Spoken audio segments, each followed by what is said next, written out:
I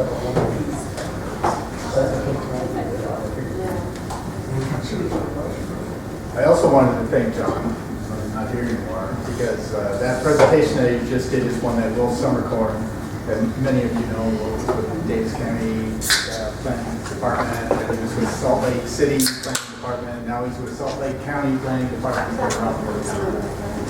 lot of the work on the legislation. That was actually his presentation, and I don't know if any of you have ever had to try and present someone else's presentation, but there's a trick to it.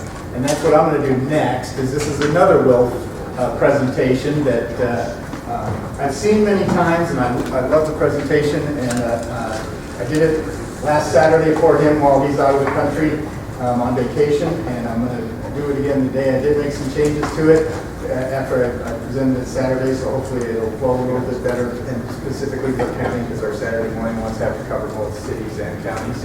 But I'm going to focus on counties today. And this presentation is really all about public meetings, and you know, again, we've got it here as an agenda item on the indemnity pools agenda.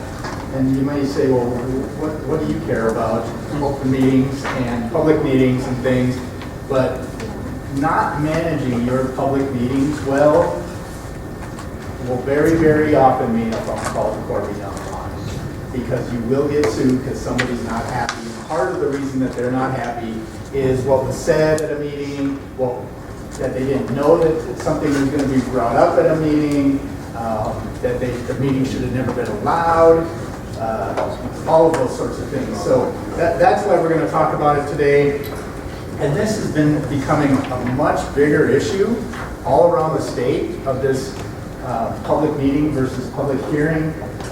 When to have public input has been a really big issue lately. And so I've done smaller versions of this to individual county commissions here and there, because again, some are being pressured that they've never had public input on their agendas, and they're being pressured to put it on there. Others have had it on there, and they just run into a lot of problems by doing that. And we're going to talk about why it can become a problem. So what we're going to do is we're going to talk about a public meeting and what is a public meeting, what is a public hearing, and what is the difference between the two. Why do we have two different types of public meetings? Why have an agenda, and how do you use it when you're having public meetings? The administrative and legislative items and how to treat them, and we're going to talk about those the three different types of duties that you have. So I'm going to break in the middle of here, actually real quick here. We're going to go back and watch that video now because they cleared all next door, so I don't care. So I want you to see that, because again, that video will really help us get through that piece much quicker. And then how to get people to yell and scream at you and disrupt meetings, we're going to talk about. And hopefully we're going to do just the opposite. We're going to teach you how to maybe not have such contentious meetings over your public lands issues, or excuse me, land use issues. So we've got these wonderful evening meetings, and it's great. We just get our group together, we get through the agenda. It's late, you know, we've all spent a whole day at work already, whether that be in the cab at the John Deere or if it's all day at the office. And you know, even the complex issues that we have to deal with in these evening meetings can seem really boring, and we just want to get through them at the end of the day and get home to our families. And so it's not a great environment to have some of these complex issues anyway. But most of our meetings, I hope, are just simply plodding through that agenda, getting these issues taken care of, and getting ready for the next meeting. Except every now and then we have a real controversial issue, right? Now, everybody's had one of these, right? Is there anybody in the room that has never had this? You're new. Yeah. Wait for it. It's coming. You know, they're wrong. You get yelled at. by both sides, and it says both sides, there's not just two sides to the story. Well, here, there's like a multitude of sides, right? Everybody's mad at everybody in that room. Yes. We don't have as many people in that. You have to ship them in, but that's the other thing is, I'll guarantee you, that whole group is not from whatever city or county is talking about this issue. There's people from outside coming in to express their opinion about what's going on in your county, even though they don't live there. We've all been seeing that, right? They live really close to the line. Maybe, yeah. That's Spanish Valley, all the Moab, Brandon, will come to San Juan County to participate. Yeah, right. And it's one thing, yeah, when they live on the border and it might impact them, that's one thing. But, when they live in Colorado and they don't like your light ordinance in Davis County because, it doesn't save the burgers. Important issue, but, so this might not all really actually even be your constituency. Then you've got, Wolf makes a point of this, because I know that he's seen it and had to deal with it over the years, is you've got this going on already, tensions are high already, and then you may have someone on your board or commission start to play to the crowd, right? Play to politics, which may not be good. I mean, I get real concerned when I see that happening if that person then is really carrying out their fiduciary responsibility, because they have a legal obligation as an appointed official of the county to do what is best for the county.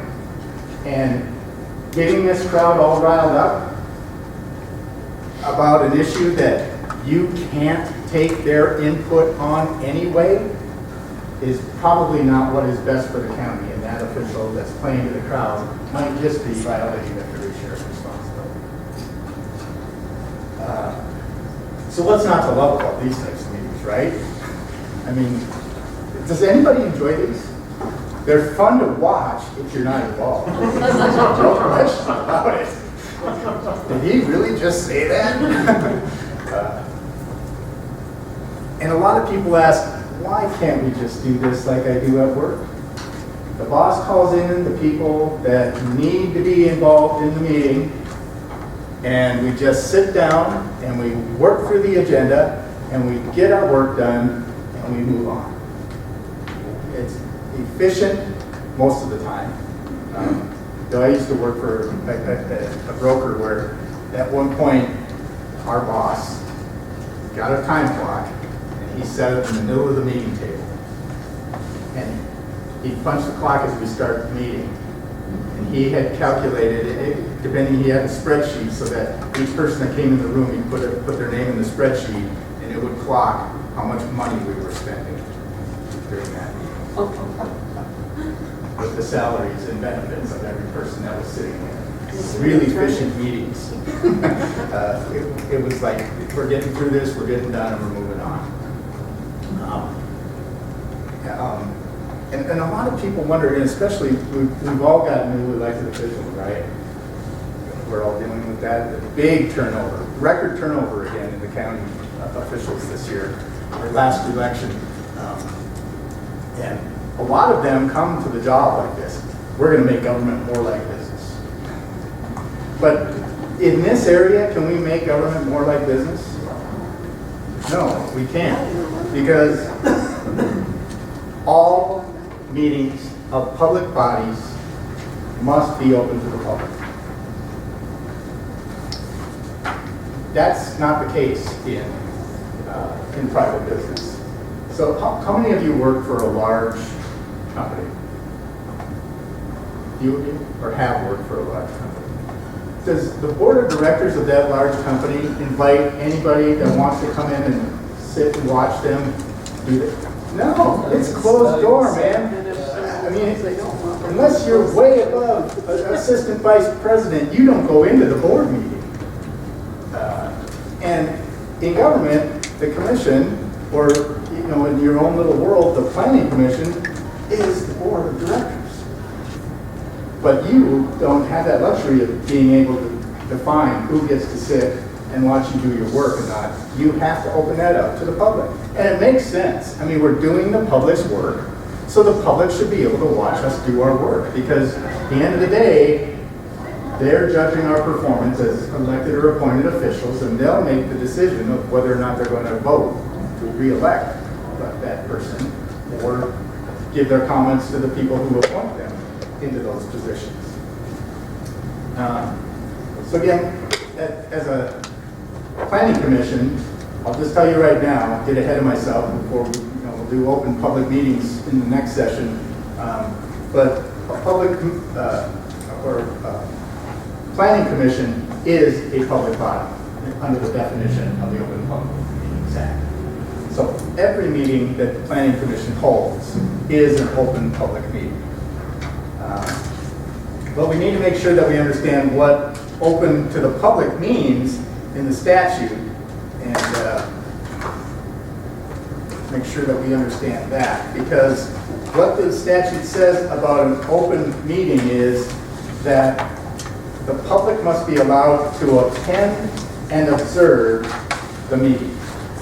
Keep that in there, come on. It says attend and observe the meeting. So planning commission business is part of government, and government's business has to be done in the sunshine.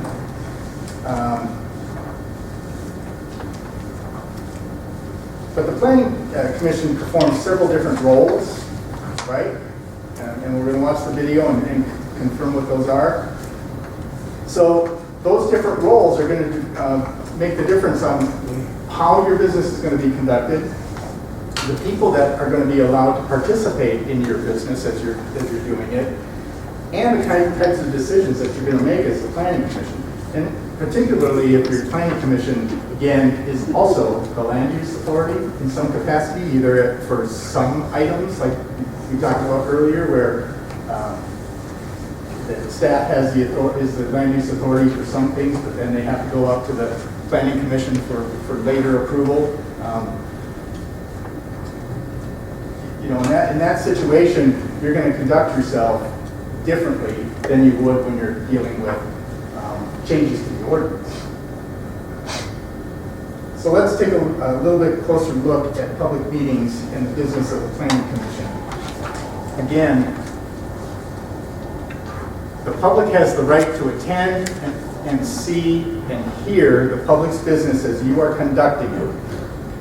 But here's the kicker on the requirement to allow the public to attend and observe a public meeting. Attend and observe does not mean speak. Do you need to have documents available for them to be able to see agenda, supporting documents? Yes, all of that is in the Open Public Meetings Act. That anything that your packet that you give to the Planning Commission that they're going through as they're doing their presentation, you need to have a copy of that, at least one copy of that available to the public. One for the press and one for the public. If it's online, is that sufficient? It generally is, but you'd be hard pressed if somebody showed up and said, well, I didn't bring my laptop. You're supposed to have it available, so make it available. So you'd be sending somebody to the copier if you weren't prepared for it. But providing it online is really good. I know for our board, because we have to comply with this, our USIT board, we send it out to the commissioners in a PDF, and then we have it on our website and the transparency website as a PDF too, so that people can see it. And that takes care of most of the public. So if you do that, you don't have to have one piece of copy, is what you're saying? If somebody comes in and says, hey, where's the copy of what they're looking at? I get to the copier and make a copy of it. Oh, yeah. Thank you. So again, the courts and the legislature used those terms intentionally, and the courts interpret them intentionally. Attend and observe does not mean that they have the right to speak. At a regular business meeting of the planning commission or county commissioners, the public has no right to speak. They only have the right to be there, to watch you do your work, and listen to what you're doing.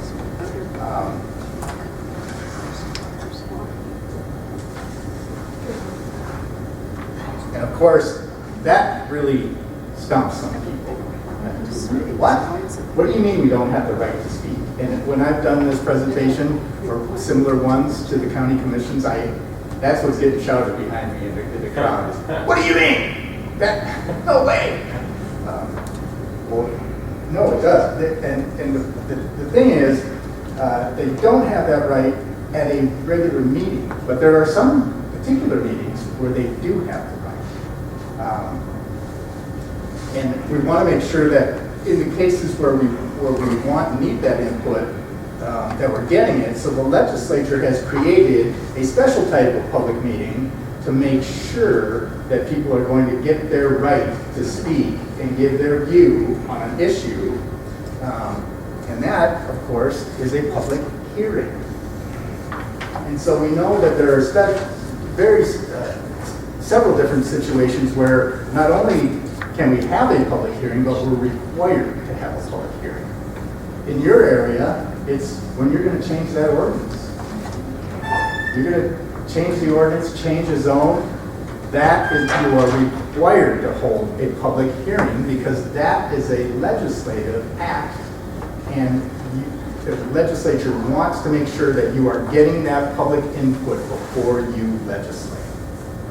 So it's required. Now, public hearing, very different. That language in that statute says that the public has the right to participate. Different than attend and observe, right? Participate. So now we need to give the public a reasonable ability to be heard on that issue. So yes, you can place limits on the time that they are speaking and what it is that they're speaking about. If they're completely off topic, you can stop them. But as long as they're talking about the issue and they stay within the time constraints that you've created for everyone, you need to allow them reasonable ability to be heard. Excuse me. Yes. In those meetings where they are just to hear and not participate, is it all right to give them time at the beginning for having public comments? It's okay. It's not prohibited to do that, but we're going to talk about that in a minute. And your thought process of how you get to determine whether or not you should be doing that. So from this standpoint, it's really important, I think, for both you and the public to understand that difference between public meeting, public hearing, and why there are two different ones, and make sure that you're sending them clear signals of when you can and want their input and when you cannot have their input, cannot consider their input. And with the Planning Commission, there are some situations where you really have to ask yourself why you're getting input. And we're going to get to that. But I think now is a good time to look at that video quick, because a lot of the rest that I'm going to talk about is somewhat based on your three different roles that you have as a planning commission. So we're going to try this again.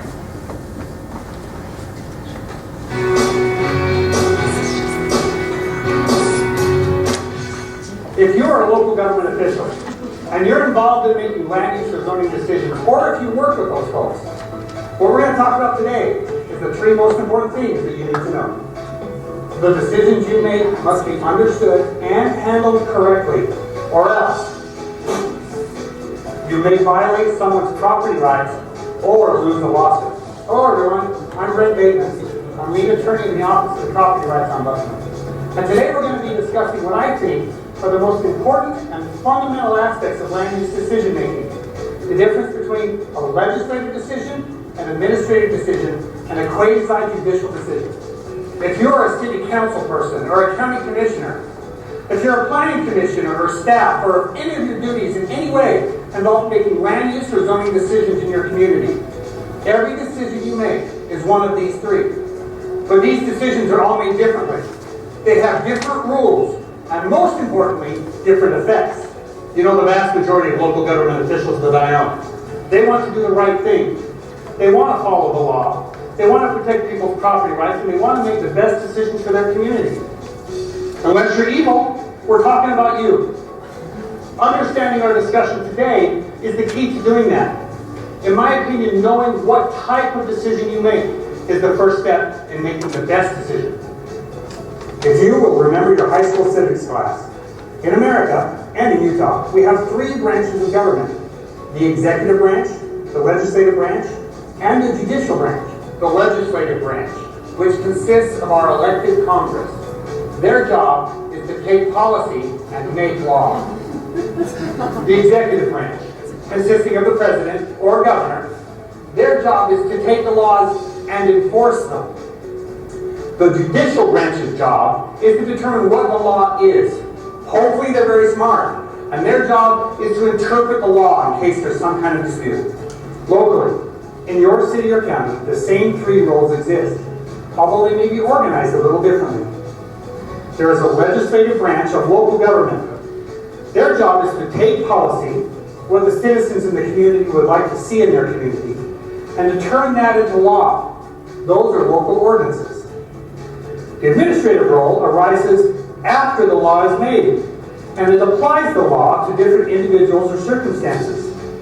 For example, if a land use application is made, the administrative role is to apply the existing land use law to that application. And the quasi-judicial role is interpreting the local laws when there is a dispute. So let's talk for a second about each one individually and how it works locally. First, legislative. A legislative decision makes law. A legislative body does this by discussing widely applicable policy considerations and formulating laws to enforce those policies. What would we like to see in our community? Let's make a law to make that happen. Examples of legislative decisions include changing the general plan, adopting or amending ordinances, or annexation. Each local government has one body and only one body with authority to do this: the city council, town council, county council, or commission. No one else. And the standard of review is reasonably debatable that it advances the purposes of LUDMA. That's a low standard. A decision need only be reasonably debatable that it is good for the local community and it will be upheld. Next, an administrative decision. An administrative decision applies the law. There are no policy considerations in an administrative decision. There's no, is this a good idea, or does this work here? Those decisions have already been made and placed in the local code. An administrative decision takes an application and applies the existing law to it. Examples include subdivision, or a conditional use permit, or a building permit. An administrative decision can be made by any party that the legislative body appoints. Many administrative decisions are made by staff. Sometimes they are made by a planning commission, but they do not have to be.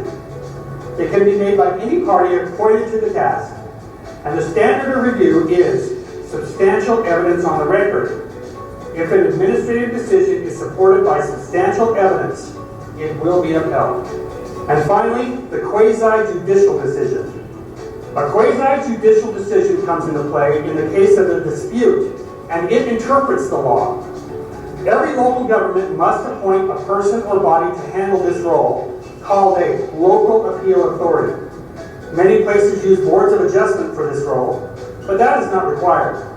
That's a quick overview of the 3 types of decisions and the differences between them. There are a lot of nuances we haven't discussed, but that's okay. This is enough to get started. Every time you make a land use decision, you have to think about the type of decision it is. Every time. If you'll do that, you'll greatly increase your likelihood of making the best decision. And hey, if you're going to make the best decision, hats off to you.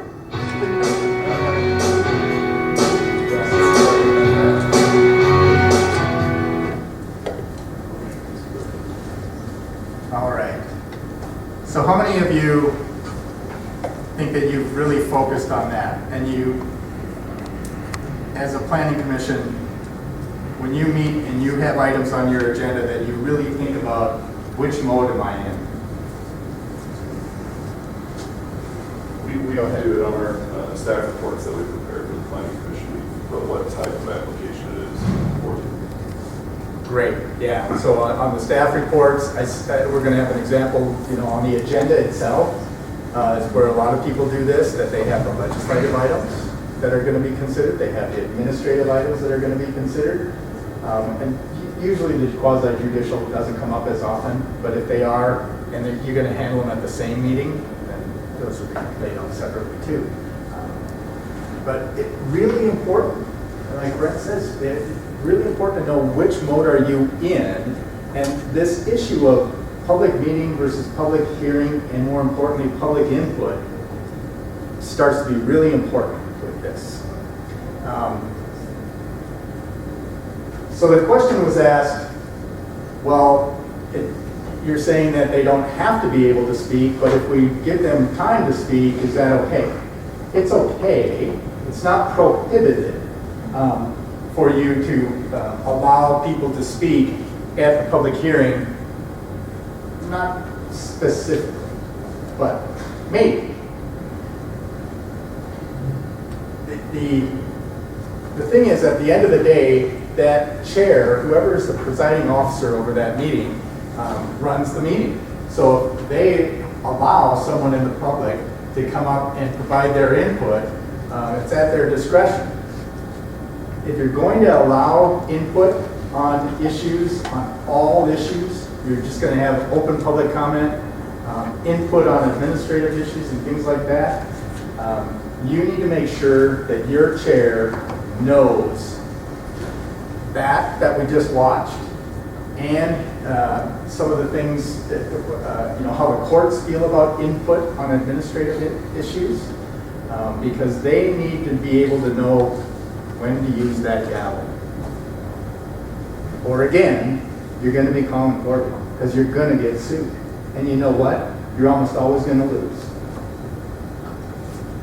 I hate to say it, but you probably will. So as soon as you let one person speak, you open it up for the entire crowd? Well, it depends on what it is that you open it up for them to speak on. If the chair says, now, Mr. Anderson, what do you have? Well, I have a specific traffic study that the residents in the area hired a firm, an engineering firm to do, and I want to present that as evidence here. Remember that Brent said on an administrative item, your decision has to be based on substantial evidence.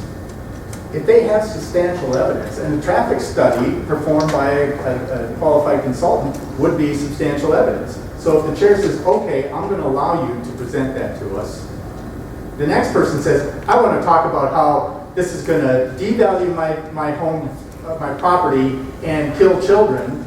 Well, is that substantial evidence? No. So the chair could, in that case, say, that's not something that we can take. We can only take things that is substantial evidence in the role that we're playing right now. But there's some other reasons why you might not just want to open it up to anybody. After, yes, if they do open it up and call it a public comment period, though, do they have the ability of closing the public comment period at their discretion? If it's just a public meeting and not a public hearing, again, they're not required to allow anyone to speak. Politically, it would be for the same reason that they would even have a public comment reason. They wouldn't close it off because it's a political decision. It's not a legal decision. They're doing that. I just to make people can't remember feel who it good. was. There was a slide earlier today that mentioned something about if you're going to allow it, then you have to give, like if you give a set amount of time or something, you have to make sure everybody, even if they're repeating themselves. Right, and that's really the public hearing. Okay. Yeah. So that applies to that, but not the Right. public. You don't want to say, okay, I show of hands who's for and who's against. And everybody on this side says for, and everybody says on this side against. Okay, I'm going to let you guys go first. You have 2 minutes, or you have 10 minutes. Okay, so everybody gets 10. Now, okay, now I'm going to let this side go. Oh, we're running late, so you each get 2 minutes. That's what that slide was talking about. Is you need to give everybody reasonable access, and the same rules should apply to everyone. So on our agenda each month, it has public input right at the beginning.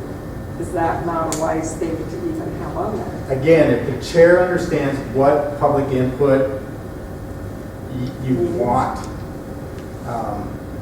and we'll talk about what public input you want versus what public input you can't have versus what public input might be useful. Yes. So we do the same thing she's talking about, and our county commissioners do too. So our P&Z and our commissioners, they do it at the very beginning and say public comment.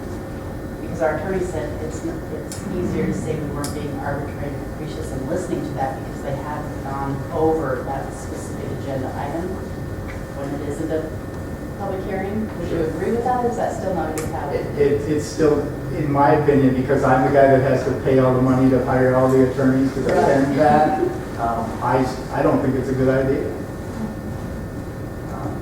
But again, it's a really politically charged issue. The public thinks that they should be able to give their input on every single agenda item, and the fact of the matter is, they don't have the right to, number one, and number two, the courts say that they can't on some things. Or that if they do, your decision is invalidated. We're going to talk about that. So again, if you're going to allow it, again, the chair better really know what he's doing. How many of you have total confidence in your chair, knows everything that I'm going to discuss in the next additional 20 minutes that we've got here? And that's something that Meg and I talked about after our session on Saturday, is UAC, USIP, and the league working to develop a chair training. How many of you say in your rules of procedure, we follow Robert's Rule of Order? And so you've read all 700 plus pages of Robert's Rules of Order and understand exactly. Ours is modified Rule of Order. Well, there is no such thing as modified Robert's Rules of Order unless you've written them yourself. We have them something. We've adopted them. Yeah. I know that a lot of them who say that. I just reviewed one for the state yesterday because I'm updating our rules of procedure for our USIP meetings. And I've actually written a set of procedures different that incorporates some of Robert's Rules of Order, but not all of it. And so I'm reviewing it, and so I reviewed some newer ones that the state just put out, and they have modified Robert's Rules of Order. But then it says, but if there's a dispute over the procedure, then we go to Robert's Rules of Order. Did you know that Robert's Rules of Order says that no person can speak more than twice on any issue? Once a commissioner's spoken twice on an issue, they're done under Robert's Rules. You're smiling back there like, yes! Right? Yeah, we just cut the meetings in half, right?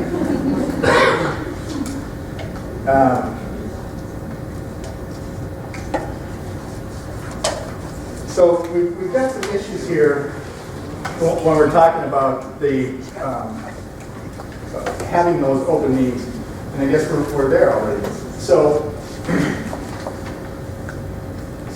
when you allow input from the public, and we're going to talk about when we get to the Open and Public Meetings Act, that we all know that the Open Public Meetings Act requires to have an agenda that identifies every item that's going to be discussed, right? That's what the law says. We have to identify on the agenda every item with reasonable specificity. Is public comment reasonable specificity of what people are going to discuss? Absolutely not. Who knows what they're going to come up and talk about, right? That's why we have to make it such a broad term, open public comment. So by allowing that, number one, you're probably already in violation of the Open and Public Meetings Act because you did not put that on the agenda with reasonable specificity. We're going to have public comment on future zoning changes. We're going to have public comment on future changes to the ordinance related to lighting, things of that, dark skies, something like that. If you were started putting those things under your public comment section and being specific on what it is that you're going to allow the public to comment on, and especially if they're legislative type issues, now you're good. But someone gets up and starts talking about something that wasn't on the agenda, and again, it's likely already a violation of the Open Meetings Act. It's also likely that if what they get up and start talking about is something that is an administrative decision, again, because your administrative decision needs to be based on substantial evidence. And so you allow people either in an open public comment or public input, or you hold a hearing, like the Box Elder County policy says you are going to on an administrative meeting, you're going to hold a public hearing. The courts don't consider that public comment. They don't call it public comment. They don't call it public input. They call it public clamor. And if they have any reason to believe that you considered the public clamor in your decision, you're done. You lose. So all that work, that late night meeting, and the courts are going to say, your decision was tainted because you had public clamor, and we're not going to believe you. You don't have to have had that public hearing. You don't have to take public input on that decision, and yet you did. So when you come to us and tell us you let them speak, but you didn't listen to them, forget it. They don't believe that, and so you're going to lose the decision that you made, whether it was right or wrong, because you allowed that public clamor. Believe me, we've had those cases. They're not easy to defend. So why are you creating a situation where the decision you're going to make is going to be called into question because you've got public input in an area where you cannot consider public input? Food for thought. The other thing is, if they get up and they start talking about something that's going to come in front of the body in their quasi-judicial capacity. So now you've given the local or the administrative tasks to staff, but now the Planning Commission is the appeal authority, quasi-judicial as an appeal authority. Someone gets up in the open public comment area, starts talking about something that's going to come before you as the appeal authority later, you violated whoever wasn't there because they didn't know that that was going to get discussed. The other side, you violated their due process rights. Because you shouldn't hear anything about that issue until it comes to you in a hearing as the appeal authority. So again, your chair has to know, as soon as they start talking about something that's going to come back to you as an appeal authority, you got to gavel them down and tell them that issue will likely come to us as the appeal authority, and we cannot hear anything on that issue until the hearing on that issue. Thank you for your time. But It's already you too should late not by hear. then, because you've already said that you will have open public comment, and they've already shot it out in front of everybody. Yeah. So you can't take it back, it's already out. Right, it's very difficult. And that's the other piece is, over and over again, we see where people add to their lawsuit that, oh, by the way, they slandered me during open public comment. And while the county has immunity for slander at a public meeting, Corey, how much does it cost us to get a case thrown out that we have immunity for? 10 grand, 20 grand? 35 if we're lucky. Yeah. So it's not like the court just says, oh wait, they have immunity, so we're not accepting. No, we still spend a lot of money defending you that you have immunity for slander at the open public meeting. So it's not a free. So does that make sense? That this open public, open comment stuff, while it sounds really good, is very dangerous and can be setting you up for some real problems. So let's make sure we understand and get clarify it. Our three roles, legislative, administrative, and quasi-judicial. First of all, the legislative action. Now here, we're talking about things that relate to the adoption of an ordinance, decisions that are more political than they are legal. The preferences of the legislative body members give broad deference to by the courts. Again, we talked about earlier that here, all you need to show is that there's a reasonable argument to make for the decision that you came to in your legislative capacity.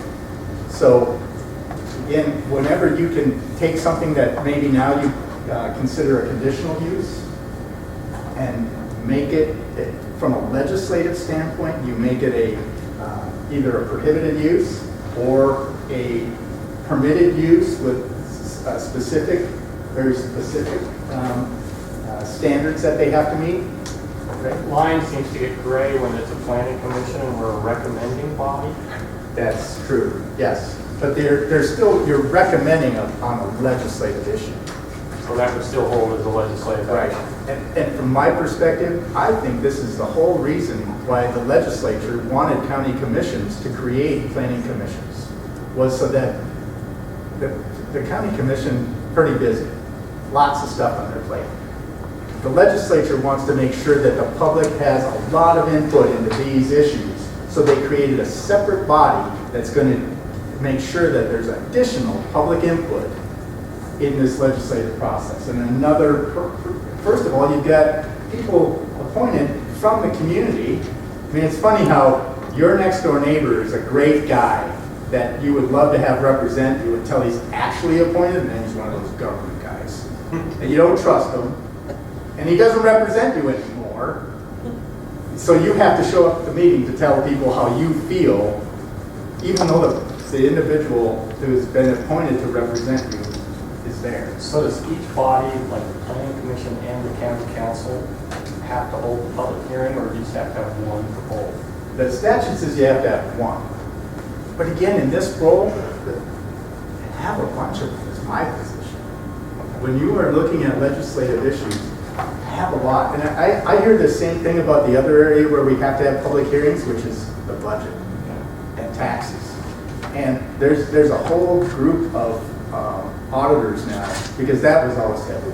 We don't want to change. We don't want to make big amendments to the budget. We don't want to pass a new tax, because then we have to have the public hearing on it. Truth in taxation, forget it. But you know what? Again, there's this group of auditors that are saying we should look at it the other way. Let's start having them all the time. Because if we have them all the time, people wouldn't be so upset when they come, and it won't be that big of a deal anymore. We probably won't have the whole town showing up. If we're having several public hearings, it kind of deflates the anger, I think it might be. Just like I think the recommendation was earlier today, Planning Commission have the hearing and the County Commission have another hearing. Because again, especially where the County Commission doesn't have to approve the recommendation that the Planning Commission makes, right? So if they're not going to have that additional layer of public input for them to validate why they didn't take your recommendation, we weighed the two sides differently than the Planning Commission did. And so we didn't take their recommendation, or we amended their recommendation. Makes sense. So can the commissioners delegate that legislative action to the planning commission, or does it have to go back to the commission? It has to go back. The law says that the commission can't take an action until they've got a recommendation from the planning commission. But they can't delegate the authority to make it law to the planning commission. They have to actually take that action.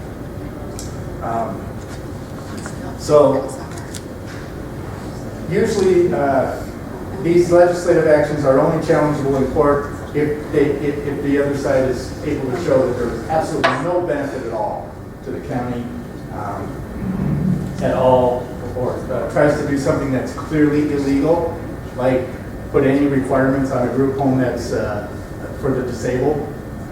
Biggest claim we've ever made by far.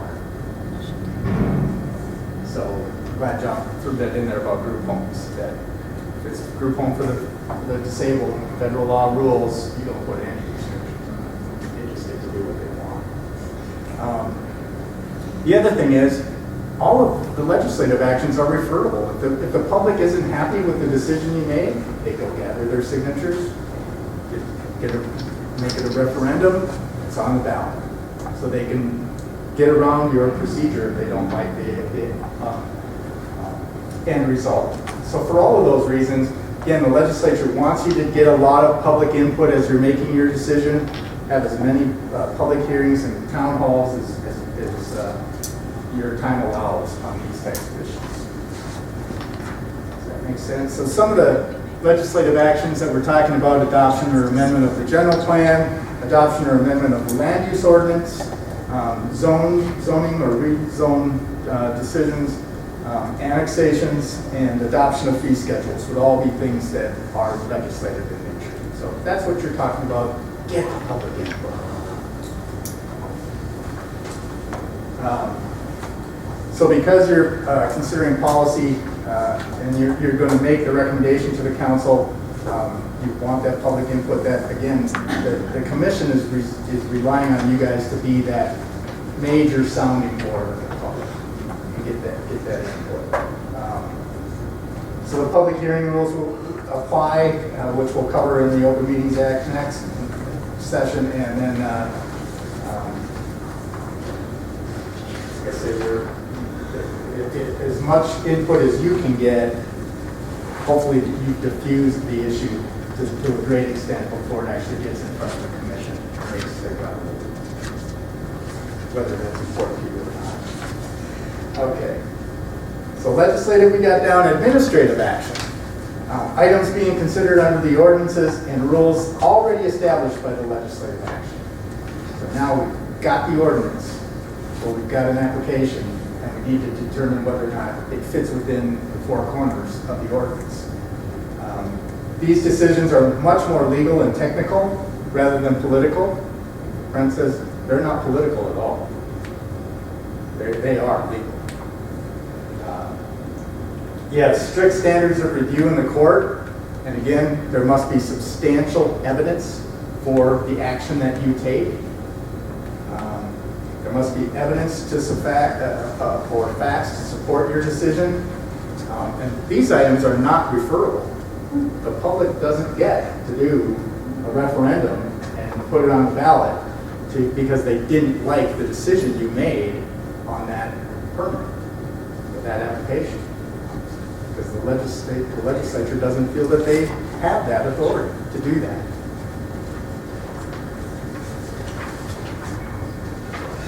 So some administrative actions that we're talking about: issuance of building permits, site plan reviews, conditional use permits, subdivision reviews, and land use application approvals. So if you're dealing with any of those, you are almost certainly in your administrative role, and you should really question why you would allow any public input, because if you do consider it, you've allowed public clamor, and so if you aren't going to consider it, why are you asking for it? You are creating your own problem. And I will come on and talk to your commissions about this. Okay, I fought against it, but they said, no, do it. Yeah, so I will definitely do that.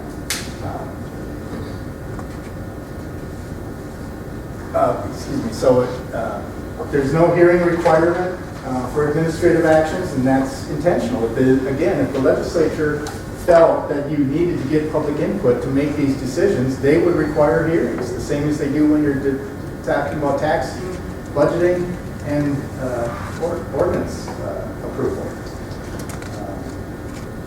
So this is one of those areas where the dog gets its first bite. So, yep, we have to, because the statute says we shall approve a permit if it meets the requirements. We're going to have to let this one slide, folks. And we can't get your input on this permit, but here's what we're doing. We're setting up a hearing for next week or for a month from now, and we're going to talk about the changes to the ordinance that we're going to make so that this doesn't happen again. That's the way to handle it. That yes, we want your input to change the ordinance, but we cannot get your input. We shouldn't get your input to make our decision on permit in front of us. We can't consider it. Don't frustrate them with giving them the impression that you're listening to them at that public hearing. Because you can't make them listening to them unless they're giving factual evidence. Johnny? Yes. What's the case that you were quoting, did they say the public planner will invalidate it? It's actually a Utah Supreme Court case, and I don't have the reference for you offhand, Matt, but I can get that for you. Thank you. I think it was the mall, Okay. the old mall in Murray, was it? Okay. The Cottonwood Mall? What's that? Is it the Cottonwood Mall? Yes. Yeah. There's a big lawsuit over that. Decision. And the commission or the council decided that they would take public input on it. They made their decision, and a lot of the attorneys will say they ultimately, it didn't fit the permit that was being required. They made the right choice by denying it, but the court said, why did you get that public input? We're not believing that you didn't consider it. And that's where they coined the phrase public clamor. It was either that one or the Sears building in Fort Wayne. So are you available if we have the attorneys call you? Yeah, I was putting together my notes back there as I was going through the other speakers were talking today, to try and do a session at the Utah Association of Commissions and Council people, the USAC group, at their fall convention at UAC on these issues. That you guys have to have these things called planning commissions and land use authorities and appeal authorities. And let me talk to you for an hour about what you should be doing with those guys. Because I don't think that they're hearing that. And if they're hearing it from you, they sometimes, if it's coming up from, yeah. Well, they know they have to have us, but they don't know why. You're right, yes. Or they have misunderstanding of the best way to utilize what the intent of the legislature was. Okay, so we get that with administrative decisions. We don't want public clamor. John? Yes. Question. So we don't allow public comment in the meeting. What about emails we receive from public comment administrative? Again, you can't consider them again unless they're factual evidence. If they email you a traffic study, okay, as staff, maybe you want to provide that to the commission. That's factual evidence. But again, if it's the email, hey, this is going to devalue my property, I would make sure that that doesn't actually get to the commission, because that's public clamor. Can you leave your public hearing open for written comments only and no more public? I know that some people do that. They say that they'll have so much time period after the meeting to allow people to send in additional written comments and things like that. Just remember, those all have to go in the minutes then, be a part of the minutes of the meeting. And that may be reasonable. Again, when it's in your legislative mode, you want as much input as possible. So if people are at the meeting and thinking, man, I really wish I would have gone to my neighbors and gotten this information from everybody so I could present it here tonight. Give them a week to provide additional written comment, might be good. Or if you know that that's the case, that people would love to have a second round of it, schedule the second public hearing. I really do think that there'll be much easier meetings to get to if you're having them regularly on the issues that you want that input on. And especially when they see that now that they're coming to meetings and making comments, and the end result is an ordinance that has taken into account their comments, they'll have a whole different view of when they're coming and making comments when you're trying to make an administrative decision and they're pissed because it's like they didn't listen to us at all. Well, you know what? We couldn't listen to you at all. We let you speak, but we can't listen to you and we can't base our decision on what you said. You're frustrating them by doing that. But that's only on a legislative action, not on an administrative action. Right, yes. Yeah. Get as much input on the legislative, get as little or no input as possible on the legislative, or on the administrative, so that it's not all the time. Okay. So the quasi-judicial action, again, this is an appeal of a decision that's made under the ordinances and rules in place at the time. The appeal action, again, are very legal and technical in nature. They're going to look at how was that decision made and did they make that decision correctly. New input and how the public feels about it is not important here. Again, it has a very strict standard of review, substantial evidence, and in this capacity as the appeal authority, you're going to have to develop findings of fact that support your decision, and certainly that public input, you know that it's public clamor. If you put it in your decision and findings of fact, you're dead in the water. You just prove that you listened to public clamor. It still has to be an open meeting, right? Yes. Judicial action, so It's an open meeting. Well, it's an open meeting depending on who your appeal authority is. If your appeal authority is a hearing officer is not a public body. It's only one person. A public body has to be two persons or more. So if I have to just be one person, I don't have to have it in an open meeting. That's correct, sir. You are correct, sir. There are some people old enough to remember that. Okay. And here, again, in your quasi-judicial action, if the public isn't happy with it, they can appeal it to the court if they have standing and are party to an action. Okay? So what we're talking about here is we're talking about appeal of a building permit, appeal of a site plan, appeal of conditional use permit, subdivision reviews, and land use application approvals. Again, if you're in one of those, you're probably acting as the appeal authority and taking any public comment. What's the purpose? And again, you have to, as the appeal authority, you only can consider evidence, and it's evidence of what the land use authority's action, whether or not it was based on compliance with the current ordinance. You're really looking at, it is an appeal. You're not looking at it from the ground up. You're looking at it, how did they make their decision and was their decision correct based on the facts. Okay.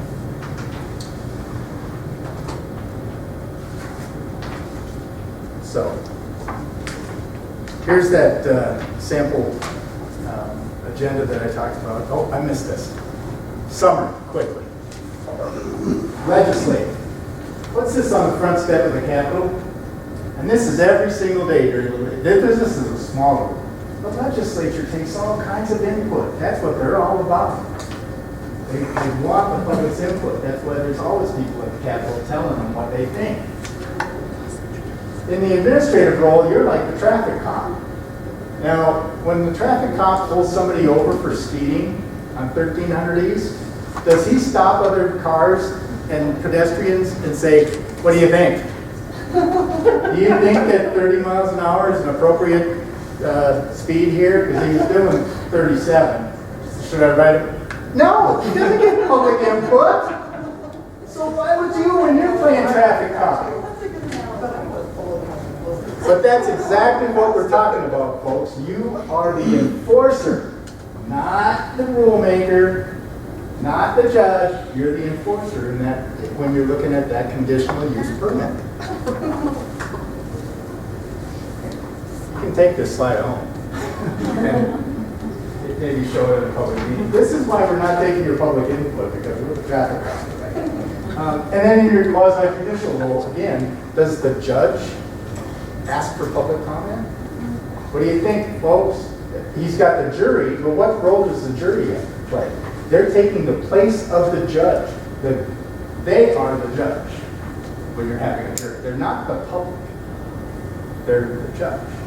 And they're given specific instruction on how they have to find based on the things that they think are factual in the case.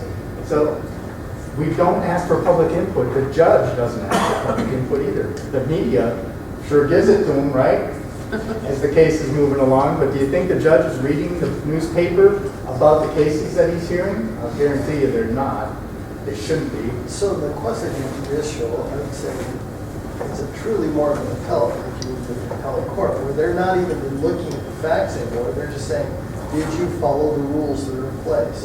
Right. Well, that's really the only question they're asking. Well, and again, that's something that in Meg's presentation, you actually have the ability to determine if you want it to be a de novo, ground up review at the appeal authority. So that's a good question to ask yourselves when you're making those rules for your appeal authority is, are they going to hear the issue de novo from the beginning again? Or are they only going to review the way that the land use authority made their decision? Which is it? Okay. So you can do that either way, you just have to define which way. Right, yes.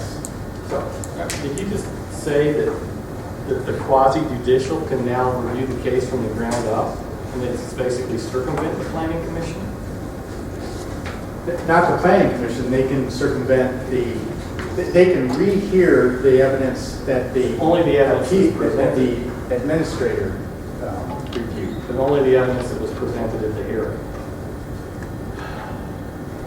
I'd have to go back and take a look at that section of the statute, but review that section, and it was in Meg's presentation where it talked about de novo hearing, and I think what that said was you get to decide if it's going to be or not.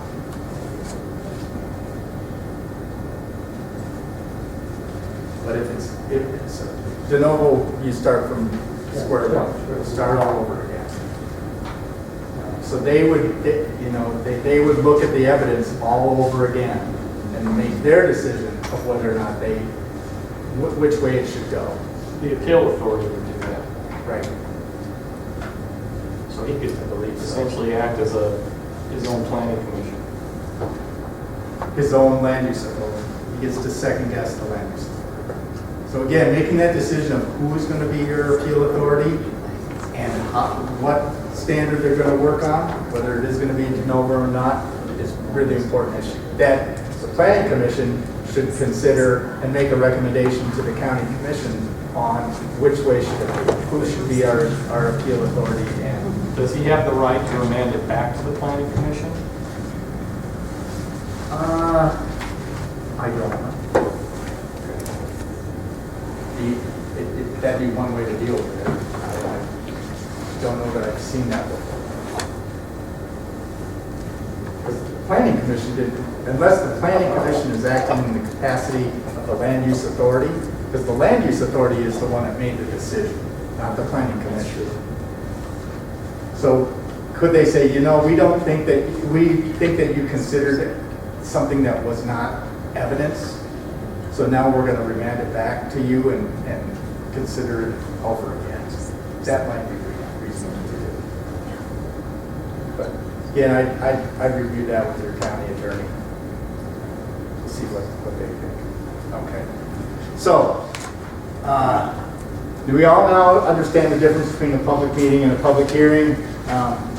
We know about the agenda and how we use it. And we know our differences between the administrative and legislative and quasi-judicial hats that we wear. And hopefully, if we did this right, and if I've made any sense at all, we can get rid of some of these really highly contentious meetings because we don't really need them, and we're not getting the public to believe that we want and need their input on something that we really don't want or need their input on. Make sense? All right.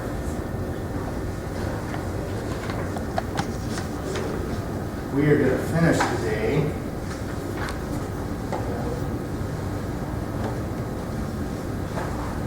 with the nuts and bolts. We're going to take a look here at the Open Public Meetings Act, some of the specifics there, Government Records Access Management Act, or GRAMA, County Officials and Employees Disclosure Act, which is the county's Ethics Act. And in the area of ethics, prohibiting employment, and this is a presentation that I do for all county employees and officials. So we're not going to cover the nepotism laws because the Planning Commission, that probably doesn't apply. But we are going to look real quickly at offenses against the administration of government.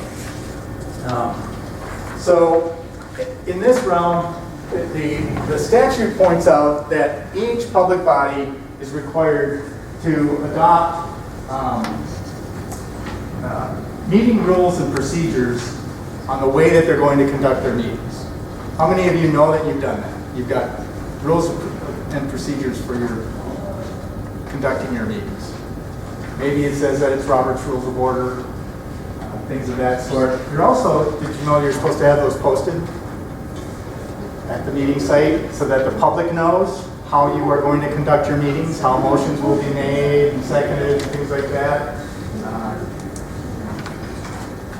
So if you aren't sure, 1753-202 is where you go to make sure that you've got that covered.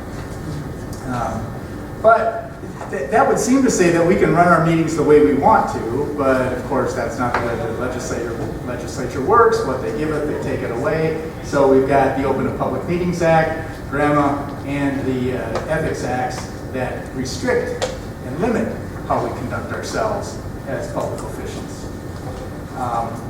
So the Open Public Meetings Act, first of all, we're going to look at what bodies are subject to the act, what meetings must be open to the public, when meetings of public officials can be closed, meeting notice requirements, agenda requirements, minutes and recordings, and then penalties for violating the act. We're going to run through, is everybody okay if I run through this really quick? Who has not had open public meetings training in the last 12 months? Okay. We'll find out that you guys, somebody is not doing their job. Because if you're, certainly if you sit on a public body, you should have that training every 12 months.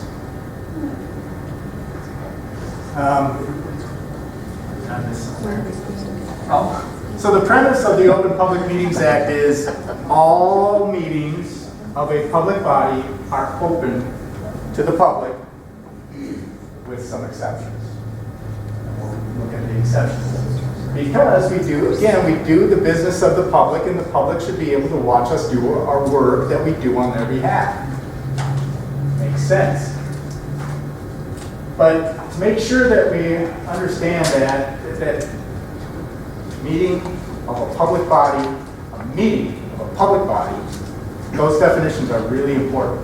And Planning Commission, we know is a public body. We're just going to get that. It is clear. But if you sit on other committees and commissions and advisory councils and things like that, this is a really important question to ask yourself. Are we a public body?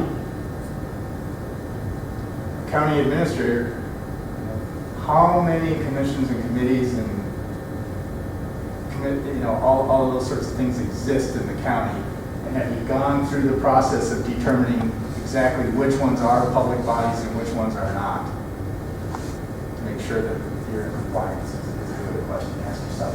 And then meeting is another very important definition. It's the convening of a public body with a quorum, whether in person or electronically, for the purposes of discussing, receiving comments from the public about, or acting upon any matter over which the public body has jurisdiction or advisory power.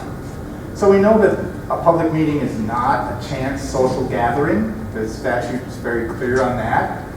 They also just this year clarified that for a 3-person commission, 2 commissioners Discussing an item is not a violation of the act, but they can't deliberate. There's a big difference between discuss and deliberate. So, yeah, this is an important issue. We should probably get that on the agenda for next week. Not a violation of the Open Meetings Act. Yeah, we need to get it on the agenda, and we got to vote against it. Now they violated the Open Meetings Act. Because they really did more than just discuss, they more or less deliberated as well. Okay. The exceptions for planning and zoning bodies, for planning commissions, would be if you are acting in a purely administrative capacity, your meeting doesn't have to be open to the public based on the definition of the meeting. So if you are just getting staff report and you're not acting on anything, you're just getting that information, that may be a purely administrative function, and you are not required to do that in an open public meeting.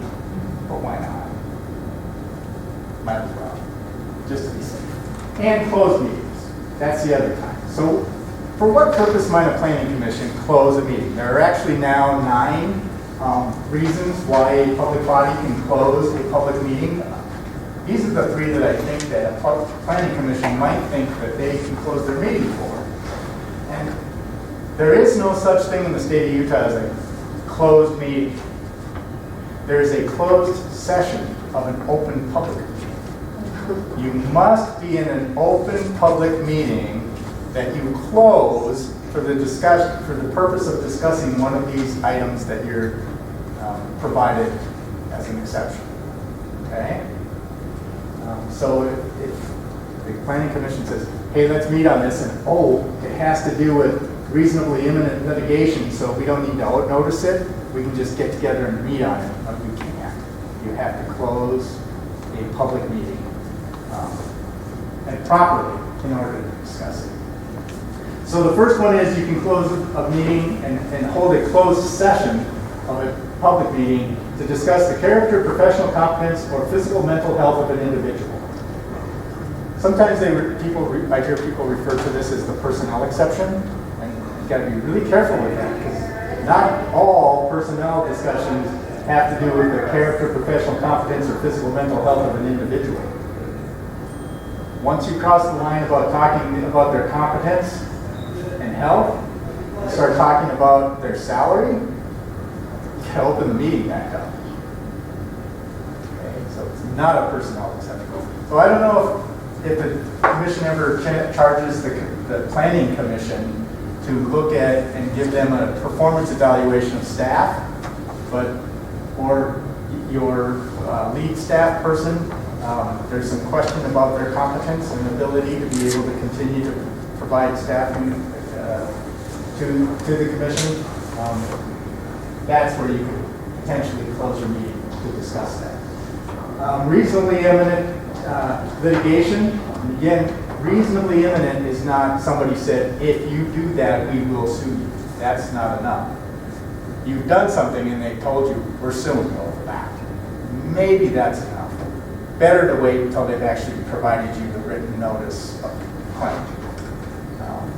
And if you're really going to discuss reasonably imminent litigation, you probably should have your attorney there to justify that that is what you're discussing. And so you're discussing it with your attorney, and then you get the attorney-client privilege as well. Okay. Does that make sense? So just because you're worried that if you do something, someone will sue you is not reason to close the meeting and have those discussions behind closed doors. You have to have already done something that someone has very clearly said they're moving forward with a lawsuit. This other one, discuss purchase, exchange, sale, lease of real property. If the discussion of the transaction would disclose the appraised or estimated value of the property under consideration. So, I mean, a lot of the transactions that you're discussing deal with that, right? The developers are going to buy, purchase, exchange land, things of that sort. But it's not anyone's purchase, exchange, lease, or sale of property. It's if it would disclose these things about or prevent the public body from completing the transaction on the best possible terms. So here they're talking about if the county is purchasing, exchanging, leasing, or selling property, and you would disclose, if you would have that discussion in open meeting, you would disclose appraised or estimated value that would then put you in a bad position to be able to get best terms for the sale or lease, then you can close the meeting. But not to discuss somebody else's sale or lease of property. Does that make sense?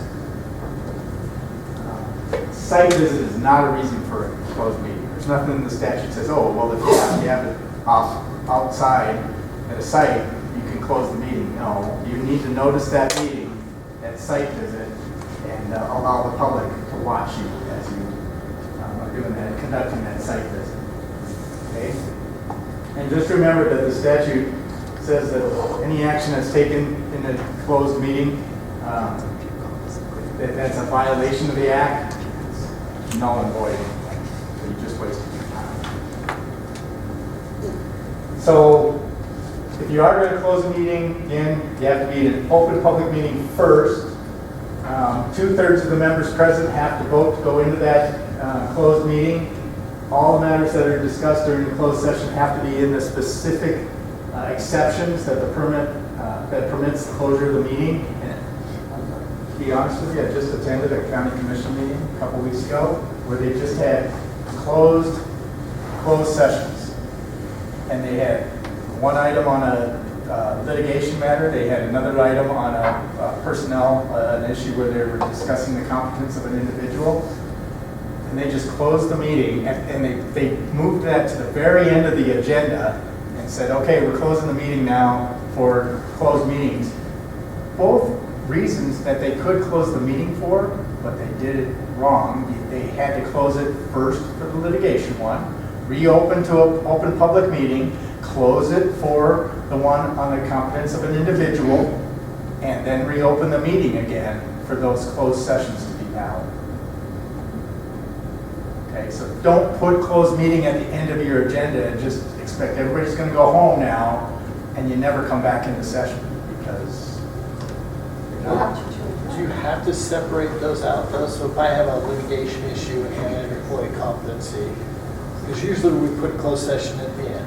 If we, it's always at the end, because then we close the open, we go into a closed session, and then we go back into an open session after they've discussed those issues, and then they close the meeting. But do I need to do it separately for each of those? I think it would be very difficult for you to defend that it was a valid meeting if you don't do it separately, because again, in the open portion of the meeting, you have to put on the record the vote to close it, the time, date, and place that you're closing it, and where that it's going to be held, and the reason for closing, for the closed meeting. I need that on my agenda. You need that on the minutes of the open meeting. Then when you open the closed meeting, that has to be read into the record, because you have to record all closed meetings. You don't have to take minutes, but you have to record them. You have to record closed meetings. Yes. The only meeting that you do not have to record is when you discuss the placement of security personnel or devices. Really? Yes. I thought we Closed were meeting discussing personal character. used to be, but not anymore. When did that change? That changed 2 sessions ago, I believe.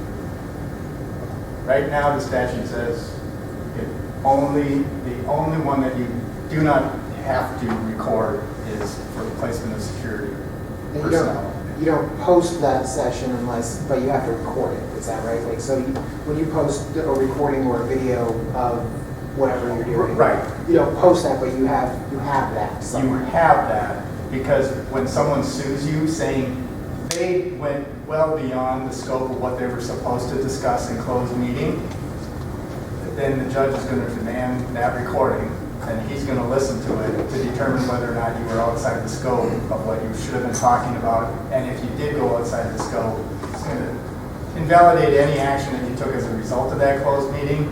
And now he's going to give that recording up, and it's going to be public, and everybody's gonna know what you're discussing. But It should have been a open. judge has to release it. If It's it's in a closed It's meeting. automatically a protected record under grandma. Okay. So if you do litigation and character of employees, you have to state that that's what you're going to discuss? Yes, you have to state that that's the In the reason that open you're meeting. closing the meeting, in the open meeting, and then again, when you start the recording for that closed meeting, you have to state on that recording This is a time, closed date, meeting place, for and this. reason that you're closing the, that you're holding this meeting for. So when you finish one item, you'd have to turn off the recording and restart the recording anyway. Again, I think it's just cleaner and safer to do them as two separate issues. And reopen the meeting, then take a vote to reclose the meeting. Because what happens if some of the members of the body are fine with closing the meeting to discuss the litigation, but they're not comfortable with closing the meeting to discuss the competence of the individual because they know that that's not really what you're going to discuss. You're going to discuss their pay. And so they want to vote, close the meeting for the litigation, but they don't want to. Well, give them the opportunity to vote for each one to close the meeting. Those are the types of issues that we would have to deal with Still in required court. to do a roll call vote to close the meeting? It used to be a requirement to do a roll call vote to close the Yes. meeting. Is it still a requirement? Right, yes. But identifying that it was unanimous is considered to be okay. If it's unanimous, fine. If it's not unanimous, then you have to show the role of who voted for and against. Okay? So, Courtney, I'm moving around this time. No, you're fine. Again, closed portions of the meetings are for discussion only. No actions can be taken. So whoever is chairing that closed session just simply ends the meeting, brings them back into open public meeting. You don't take actions, and then any action that you're going to take has to be done after you reopen the meeting. Notice requirements in all public meetings have to be properly noticed, which means